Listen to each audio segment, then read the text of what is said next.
তৃতীয় যোৰহাট সাহিত্য উৎসৱ আৰম্ভ।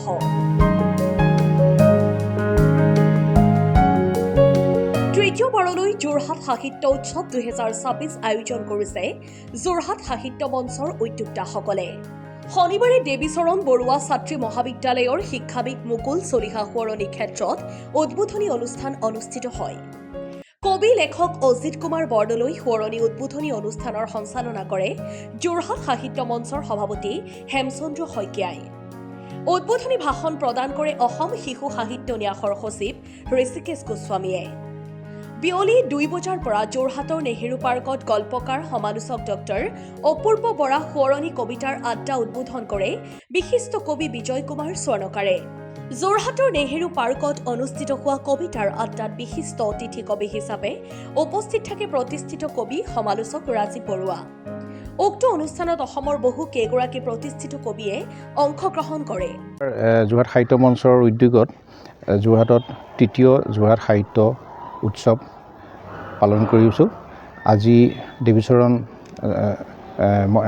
ছোৱালী মহাবিদ্যালয়ত ইতিমধ্যে উদ্বোধনী অনুষ্ঠান সমাপ্ত হৈছে।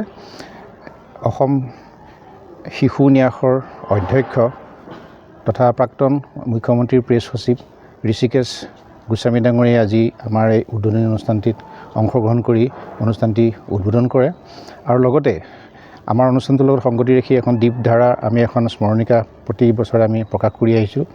পূৰ্বতে আমাৰ এই অনুষ্ঠানৰ এগৰাকী পিতামহ স্বৰূপ শ্ৰদ্ধাৰ ইন্দ্ৰজিৎ বৰুৱাদেৱ আমাৰ মাজত নাই, তথাপিও তেখেতৰ আদৰ্শ তথা তেখেতৰ যি আশীৰ্বাদ, সেই আশীৰ্বাদ শিৰতলৈ আমি এইবাৰো দীপধাৰা আলোচনীখন আমি উন্মোচন কৰা ইতিমধ্যে হৈছে আৰু দুদিনীয়া কাৰ্যসূচীৰ আমাৰ এই অনুষ্ঠানভাগী হৈছে সাহিত্য উৎসৱ।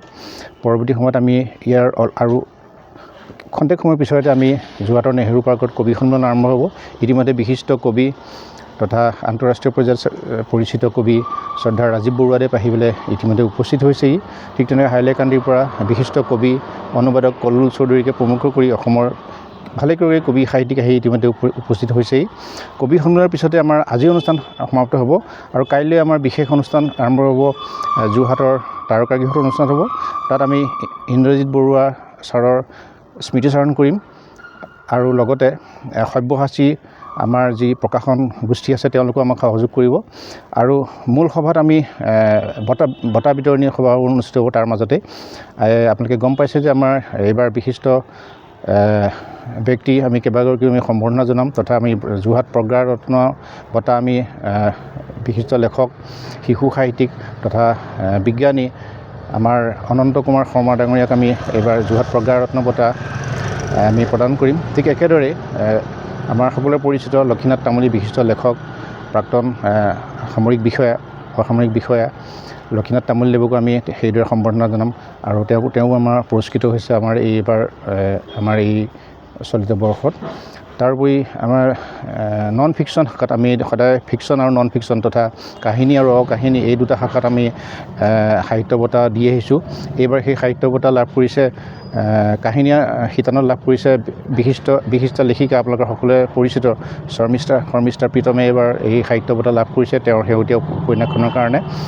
শৰ্মিষ্ঠা প্ৰীতমে সাহিত্য বঁটা লাভ কৰিছে। তাৰপিছত নন ফিকশ্যন তথা মানে অকাহিনী শিতানত আমাৰ সোমেন্দ্ৰনাথ বুঢ়াগোহাঁইদেৱ তেখেতে অসম আৰু আহোম নামৰ এখন বৃহৎ কলেবৰৰ এখন বুৰঞ্জী তেখেতে প্ৰদান কৰিছে।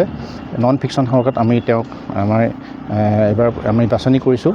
তাৰোপৰি আমাৰ সম্ভাৱনা বঁটাও ইয়াতে আমাৰ কাইলৈ প্ৰদান কৰা হ'ব আৰু সেই সভাত অসমৰ ভালেকেইগৰাকী প্ৰখ্যাত সাহিত্যিক লেখক আহি উপস্থিত হ'ব। তাৰ ভিতৰত ডক্টৰ কুলধৰ শইকীয়া ডাঙৰীয়া, লীনা শৰ্মা বাইদেউ, তাৰোপৰি ভালেকেইগৰাকী অসমৰ বিশিষ্ট সাহিত্যিক আৰু শ্ৰদ্ধাৰ ডক্টৰ হিতেশ ডেকা ডাঙৰীয়া বিশিষ্ট শিক্ষাবিদ লেখক প্ৰমুখ কৰি ভালেকেইগৰাকী শিল্পী সাহিত্যিকে কাইলৈ অংশগ্ৰহণ কৰিব। আমি সকলোকে আমাৰ কাইলৈৰ অনুষ্ঠান আৰু আজি অলপ খন্তেক পিছত আৰম্ভ হ'বলগা কবি সন্মিলনত অংশগ্ৰহণ কৰিবৰ কাৰণে আমি অনুৰোধ জনাইছোঁ আৰু আপোনালোকৰ সকলোৰে সহায় সহযোগিতা কামনা কৰিছোঁ। যোৰহাটৰ পৰা বিকি নেওগৰ ৰিপৰ্ট, অসম টাইম।